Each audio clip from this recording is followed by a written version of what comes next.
Hi, Belinda Hooker, Station Officer from Pyrmont Fire Station. I'd like you to introduce you to my crew. We have Les driving at the moment, Zed's in the back behind Les, and Brett is behind me. Today we're here to answer the top 5 questions that were sent in from the viewers from the TV show on Channel 10 called Firies. This is question 1. I might direct this question to Brett. Yep, ready for it, Belinda. What do you got? Question 1. Todd from Riverwood asks, why did you choose to become a firefighter and how much does your job as a firefighter mean to you? Thanks, Todd, for that question. I became a firefighter because I think I was attracted to the fact that being a firefighter is a noble vocation. It gives you a great opportunity where you can get out and really get your teeth into helping people in the community, people who are in need. And the other thing I really like about it is the great variation in work. You can turn up to work in the morning thinking that you're going to be hanging around your station area, but you might end up getting sent to a bushfire or a critical incident somewhere else in the Greater Sydney area. So I just love that variability. Les, why'd you become a firefighter? I grew up in the inner city and saw emergency services every night of the week. But I think the job is the balance between brawny activities, using great equipment, sitting behind a desk filling out paperwork occasionally, and dealing with the public every day, being able to help them. Definitely. What about you, Zed? As Brett said, the diversity of the job, you never know what you're going to get. No two jobs are the same. But we've got to do problem solving, think on your feet, work as a team. I love the teamwork environment, and that's probably why I became a firefighter. So I had that excitement in my job and had to use my brain and think on your feet. Think on my feet. Think on your feet. Question 2, Sam from Emu Heights. His question is, what kind of training do you do to get ready for your role as a firefighter? And how do you maintain your fitness?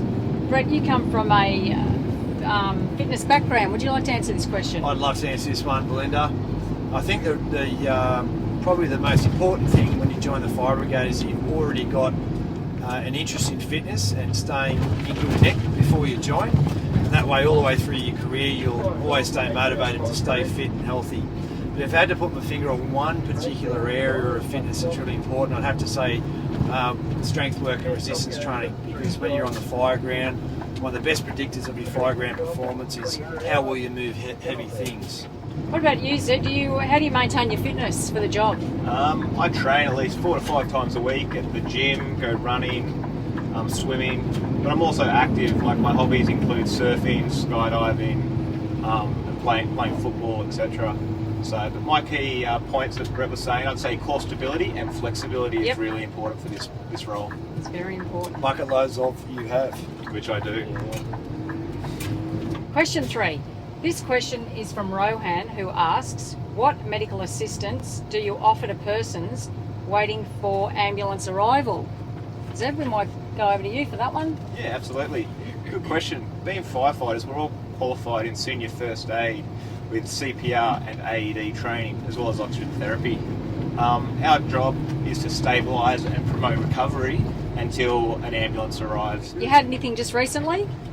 We were on our way to another job when a lady was hit by a car in front of us, where we had to stop and render first aid. So, as I was saying before, no two jobs are the same, and you never know what you're going to expect. Question 4.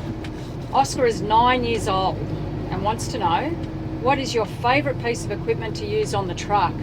What's yours, Les?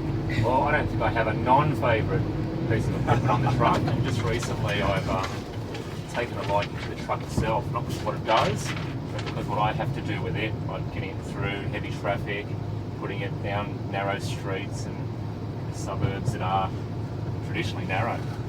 It's pretty crazy driving around this city, isn't it? No, there's no dramas at all. What about you, Brett? What's your favourite bit of equipment? I believe that for every job there's a good tool, and the truck's basically a big toolbox, I should say. So I think depending on what you're doing and what you're trying to achieve, there's the right tool on the truck for that job. Sometimes you need to use your imagination, but in general, there isn't any specific tool that is my favourite. Zed? I do have a favourite piece of equipment, and mine's my breathing apparatus. We use this on jobs all the time, so it keeps us alive, so we can go in and help people inside the fire and extinguish the fire. Is that one you prepared earlier? This is the one I prepared earlier. What's yours, Belinda? Handheld transceiver. Right. Or the radio.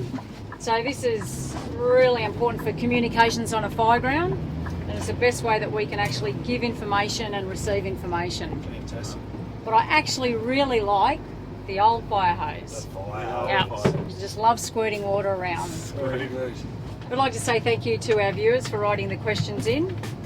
And we have for them actually a lovely gift pack, and it's in the back there. I'll get Zed to go through it for you. What have we got there, Zed? Excellent.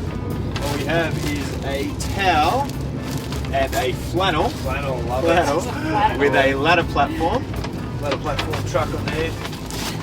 We also have 2 lanyards, Fire Rescue New Lanyards. South Wales lanyards. Yeah. You can put your keys on them so you don't lose them. Very good. Excellent. We have a Fire Rescue New South Wales t-shirt. Extra large, of course, for our kids at home. Is that new or is that the one you took out of my box? No, it's a new one. Hasn't been worn. New t-shirt. And a look Duracell at this. bunny. Oh, Duracell bunny. It's One of those Duracell bunny. running Duracell bunnies from the 80s. No, this is a modern one, and it's a good opportunity just to point out that Duracell batteries for your smoke alarms at home, make sure you change them at every daylight savings every time you change your clock. And that's it. Now we're going to sing a song on the way back. I don't know any Always look on the bright side of life.